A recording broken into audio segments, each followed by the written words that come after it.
भारतीय संस्कृति, रंगों का संगम, भावों का समंदर, इतिहास की गाथा, परंपराओं की ज्वाला और धरोहर का अथाह सागर है। हमारी संस्कृति देश की सॉफ्ट पावर का सबसे मजबूत हस्ताक्षर है।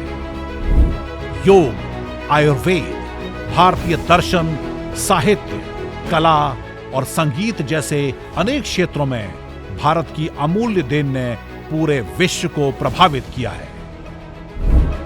इंदिरा गांधी राष्ट्रीय कला केंद्र भारत की इस समृद्ध संस्कृति को दुनिया के सामने लाने का प्रयास कर रहा है।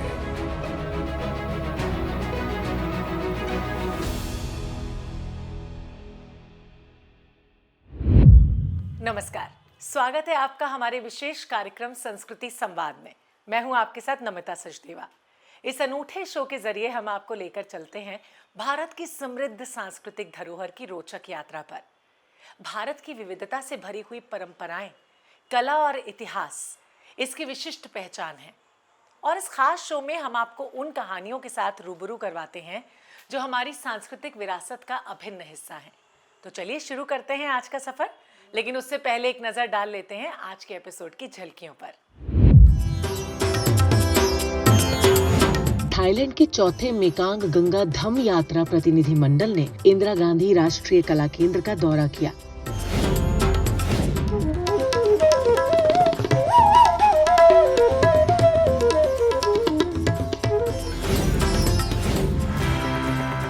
Jewels of Northeast India, a tribute to the heroes of Northeast India. Tramping from different parts of India, he is visualizing that to fight the British.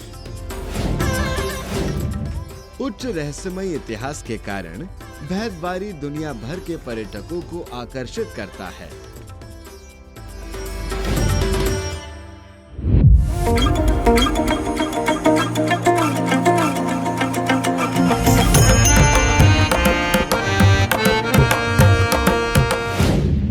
झलकियों के बाद अब बारी है संस्कृति संवाद के पहले सेगमेंट यानी साप्ताहिक सुर्खियां की। आपको पता ही होगा कि इसमें हम आपको बताते हैं कि बीते हफ्ते कला और साहित्य के क्षेत्र में कौन कौन से महत्वपूर्ण कार्यक्रमों को आयोजित किया गया, जिनमें IGNCA की भी भागीदारी रही। तो आइए देखते हैं कि क्या है इस सप्ताह की सुर्खियां।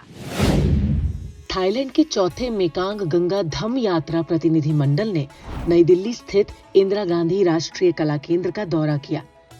ये कार्यक्रम IGNCA, IBC यानी अंतर्राष्ट्रीय बौद्ध परिसंघ और भारतीय सांस्कृतिक अध्ययन परिषद के सहयोग से आयोजित किया गया। इस प्रतिनिधि मंडल में भारत में थाईलैंड की राजदूत महामहिम सुश्री पट्टारथ होंगटोंग के नेतृत्व में भिक्षु, विद्वान और बौद्ध गुरु शामिल थे। IGNCA के सदस्य सचिव डॉक्टर सच्चिदानंद जोशी ने इस धम्म यात्रा को बौद्ध विरासत का जश्न मनाने वाली तीर्थ यात्रा बताया। Today, as we navigate these complexities of modern globalized world, it becomes imperative to draw strength from these shared traditions. They remind us that the lessons of Dhamma, rooted in non-violence, compassion and understanding, are as relevant today as they were 2 millennia ago. इसके साथ ही doctor सच्चिदानंद जोशी ने IGNCA की मंगोलियाई कंजूर पांडुलिपियों को पुनः प्रकाशित करने और Thai विश्वविद्यालयों के साथ सहयोग जैसी पहलों पर भी जोर दिया। इस अवसर पर IBC के महानिदेशक अभिजीत हल्दर भी उपस्थित रहे। In facilitating the visit of the relic which we took from here to Thailand, all the 3 relics, all throughout the visit of our relic from the National Museum to Thailand, 26 days, Dr. Supachai and his team was instrumental in facilitating the entire process, and he has some determined ideas, some committed thoughts on how to bind India, Thailand together and also with the other Southeast Asian countries. ये यात्रा भारत और Thailand के बीच सांस्कृतिक और आध्यात्मिक संबंधों को और मजबूत करने की दिशा में एक अहम प्रयास है। इस कार्यक्रम ने भगवान बुद्ध की शिक्षाओं को अपनाने और बौद्ध पांडुलिपियों के संरक्षण के प्रयासों को रेखांकित किया। आईजीएनसीए के कला निधि विभाग द्वारा मुल्क राज आनंद मेमोरियल व्याख्यान का आयोजन हुआ। इस अवसर पर नालंदा अंतर्राष्ट्रीय विश्वविद्यालय की पूर्व कुलपति प्रोफेसर सुनैना सिंह ने मुल्क राज आनंद द मैन विषय पर एक ज्ञानवर्धक व्याख्यान दिया। A rare book that I found, that Anand writing it, I asked him once, how come that you're writing on various things, the metal work, your sculpture, painting, you ask for it, and he is involved with a lot of different sensibilities where art is concerned. So he said Rasa Dhwani is actually an explication of our culture. इस कार्यक्रम की अध्यक्षता IGNCA के CIL विभाग के निदेशक doctor प्रतापानंद Jha ने की। ये व्याख्यान मुल्क राज आनंद की साहित्यिक प्रतिभा और भारतीय विचार और संस्कृति पर उनके स्थायी प्रभाव के लिए एक श्रद्धांजलि था।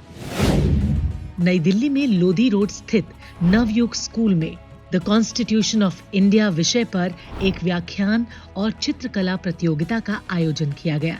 आईजीएनसीए के बाल जगत कार्यक्रम के अंतर्गत हुआ ये आयोजन आईजीएनसीए के ही कला दर्शन विभाग और नवयुग स्कूल के संयुक्त तत्वाधान में आयोजित हुआ। इस अवसर पर लक्ष्मीबाई कॉलेज की अदिति गुप्ता ने संवैधानिक सिद्धांतों पर एक व्यावहारिक सत्र दिया। इस कार्यक्रम में 300 से ज्यादा छात्रों ने हिस्सा लिया और जीवंत कलाकृतियों के माध्यम से अपनी रचनात्मकता का प्रदर्शन किया। वहीं संवैधानिक मूल्यों को प्रतिबिंबित करने वाली सर्वश्रेष्ठ पेंटिंग्स को पुरस्कारों से सम्मानित भी किया गया। साप्ताहिक सुर्खियों के बाद अब रुक करते हैं अगले सेगमेंट यानी सांस्कृतिक प्रस्तुति का। इस सृष्टि का एक अंश हमारी आत्मा में निहित है और संगीत उसी आत्मा की आवाज है। गीत, वाद्य और नृत्य, इन तीनों का संयोजन ही संगीत है। शास्त्रीय वाद्य यंत्रों में बांसुरी सबसे प्राचीन वाद्य यंत्रों में से एक है। बांसुरी का नाम सुनते ही सांवले सलोने भगवान कृष्ण की छवि आंखों के सामने आ जाती है। कृष्ण को मुरलीधर भी कहा जाता है। मुरलीधर यानी बांसुरी को धारण करने वाले। यही कारण है कि बांसुरी की तान में ऐसी दिव्यता होती है जो हमें अपनी ओर खींच लेती है। तो आज हमारे इस खास सेगमेंट सांस्कृतिक प्रस्तुति में प्रस्तुत है प्रसिद्ध बांसुरी वादक पंडित राकेश चौरसिया का बांसुरी वादन।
अभी आपने सुना पंडित राकेश चौरसिया को।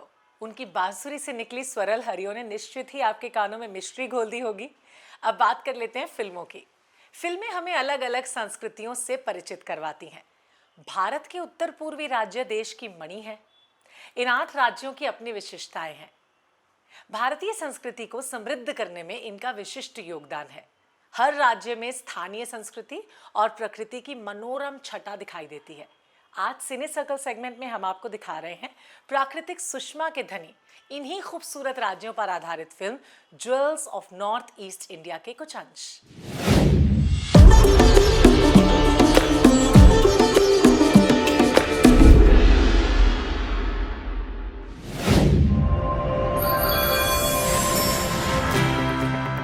Jewels of Northeast India.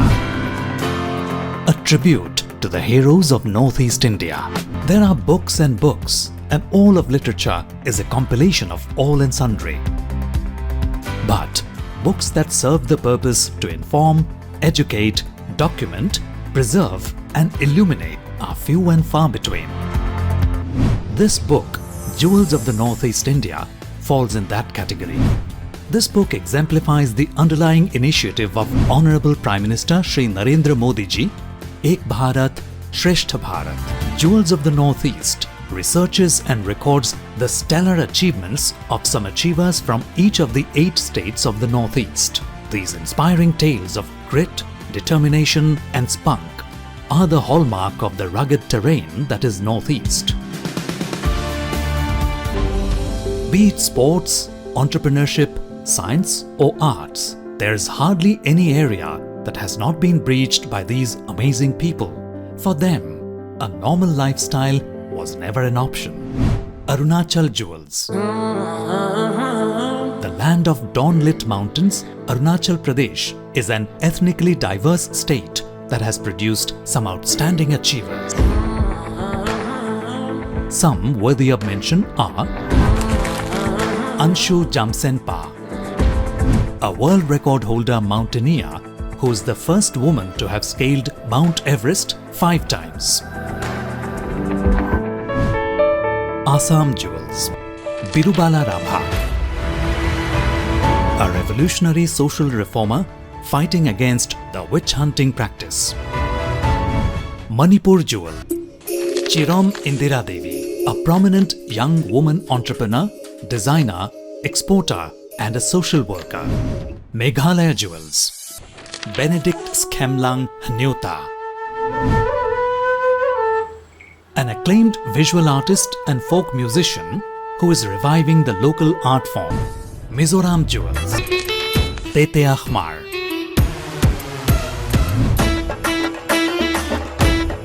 Revered as the father of Mizo football, who engineered a football revolution in Mizoram. Nagaland Jewel. Jenpu Rongmai, a young social worker committed to the cause of youth welfare. Sikkim Jewel. Baichung Bhutia, nicknamed as Sikkimese Sniper, is a legendary footballer who is a role model and pride of the nation. Tripura Jewels. Vidyutjit Chakraborty, a talented artist, writer and trainer who has presented his plays at international forums.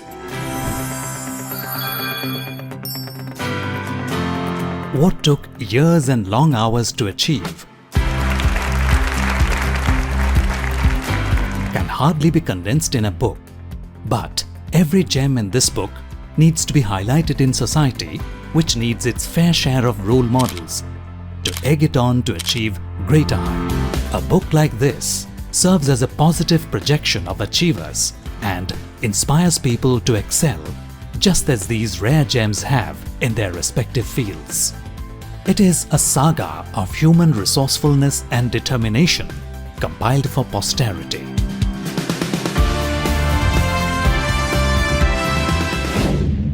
फिल्मों के बाद अब रुक करते हैं अपने अगले segment का। भारत में कई इतिहासकारों ने अपने शोध और लेखन के माध्यम से भारतीय संस्कृति और राष्ट्रवाद की नई दृष्टि प्रस्तुत की। विशेष साक्षात्कार सेगमेंट में आज हम आपको मिलवाएंगे भारतीय इतिहास और संस्कृति के एक ऐसे ही गहन अध्येता से जिन्होंने अपनी लेखनी से कई सामाजिक मुद्दों को उठाया। हम बात कर रहे हैं प्रसिद्ध इतिहासकार और नृत्य विशेषज्ञ प्रोफेसर टी.के. वेंकट सुब्रमण्यन की।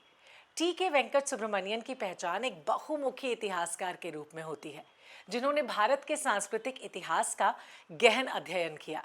साथ ही नृत्य कला में उनकी गहरी रुचि और ज्ञान उन्हें इतिहास और परंपराओं के बीच एक मजबूत सेतु के रूप में स्थापित करते हैं। तो आइए देखते हैं प्रोफेसर टी.के. वेंकट सुब्रमण्यन से हुई बातचीत के कुछ अंश।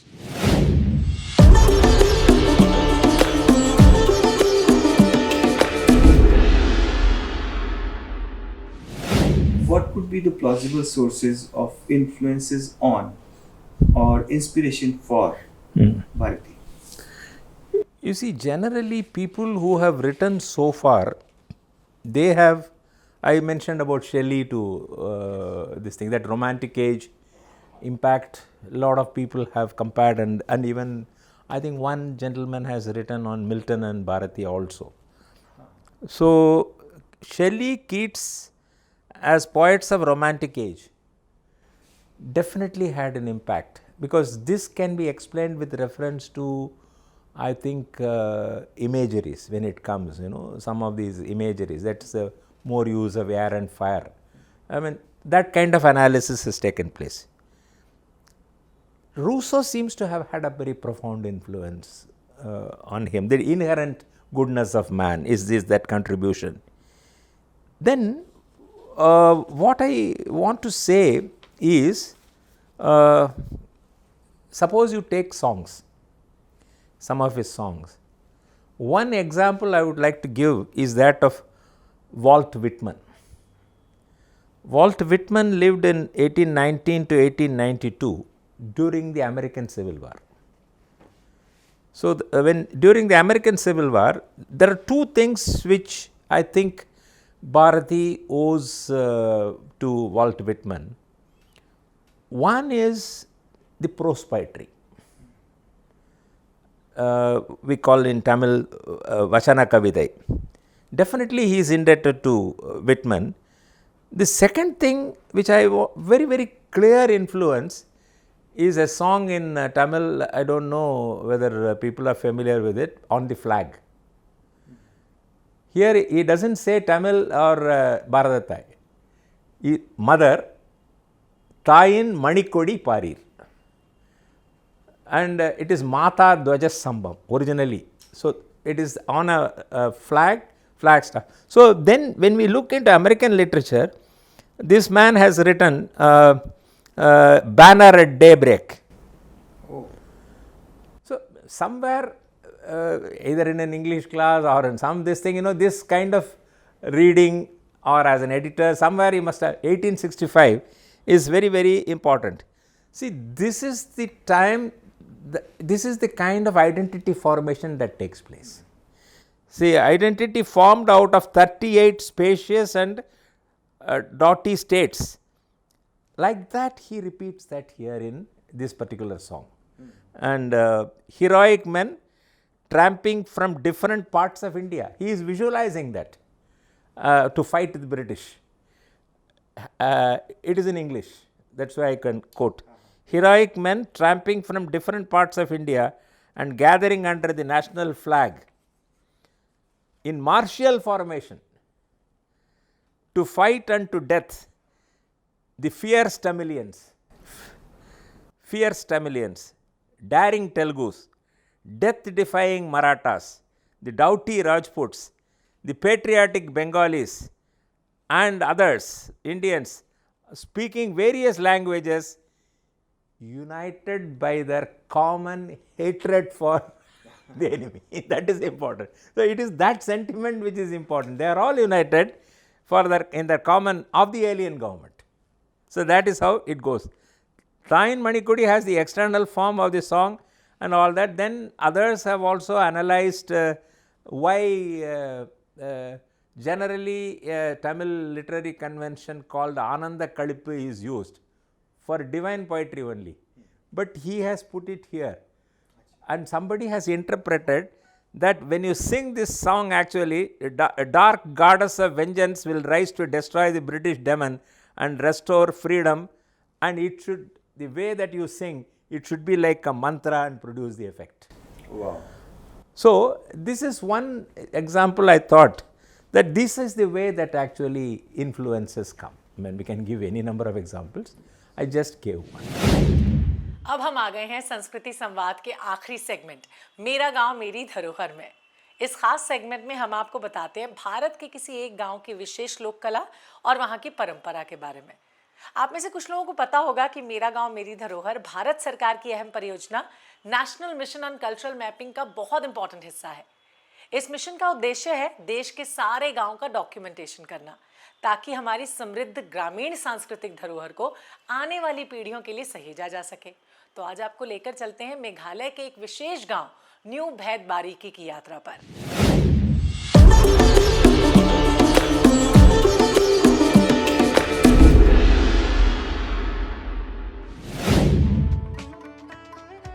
न्यू भैदबारी, पश्चिम गारो हिल्स, सिलसिला तहसील। न्यू भैदबारी गांव में करीब 190 घर हैं। गांव की कुल आबादी 1094 है। बच्चों की उचित शिक्षा के लिए गांव में एक सरकारी गर्ल्स सेकेंडरी स्कूल और सीनियर सेकेंडरी स्कूल न्यू भैदबारी उपलब्ध है। उच्च रहस्यमय इतिहास के कारण भैदबारी दुनिया भर के पर्यटकों को आकर्षित करता है, जिसने 1990 के दशक की शुरुआत में एक आर्कियोलॉजिकल डिपार्टमेंट द्वारा लोकप्रियता हासिल की थी। गांव में बिजली, पानी, गैस की आपूर्ति, इंटरनेट जैसी सभी बुनियादी सुविधाओं का अच्छी तरह से ध्यान रखा गया है। गांव के खेतों में बोई जाने वाली मुख्य फसलें एरी चावल और जूट है। इसके अलावा ग्रामीण तंबाकू के कारोबार, छोटी दुकान और दिहाड़ी मजदूरों के काम से भी जुड़े हैं। त्योहारों के दौरान चिकन बिरयानी, रोटी और मिश्रित सब्जी तैयार की जाती है। जली हुई ईंट से बना एक सुंदर मंदिर भी है, जो खोज के दौरान पता चला है। अष्टकोणीय मंदिर, जिसके 8 लघु के रूप में शिवलिंग और बौद्ध धर्म से जुड़े स्तूप देखने को मिलते हैं। इस गांव में एक पुराना काली मंदिर है, जहां हर साल दिवाली के दौरान दुर्गा पूजा और काली पूजा बहुत धूमधाम से मनाई जाती है। इस त्योहार में गांव के सब लोग भाग लेते हैं। गांव की महिलाएं पारंपरिक पोशाक जैसे साड़ी, सलवार, कमीज और कुर्ती पहनती हैं। गांव के पुरुष पारंपरिक पोशाक जैसे शर्ट, पैंट और लुंगी पहनते हैं। अब वक्त हो गया है आप सबसे विदा लेने का। उम्मीद है कि आपको आज का एपिसोड पसंद आया होगा, पर आपके सुझाव हमारे लिए बहुत इंपॉर्टेंट है, इसलिए अपने सजेशंस आप हमें जरूर भेजें। हमारा ईमेल आईडी नीचे दिया हुआ है। आपसे फिर मुलाकात होगी IGNCA के इस स्पेशल प्रोग्राम संस्कृति संवाद के साथ, जो आपको रूबरू करवाएगा भारत की अनुपम संस्कृति से। फिलहाल मुझे इजाजत दीजिए और आप अपना बहुत अच्छे से ध्यान रखिए। नमस्कार।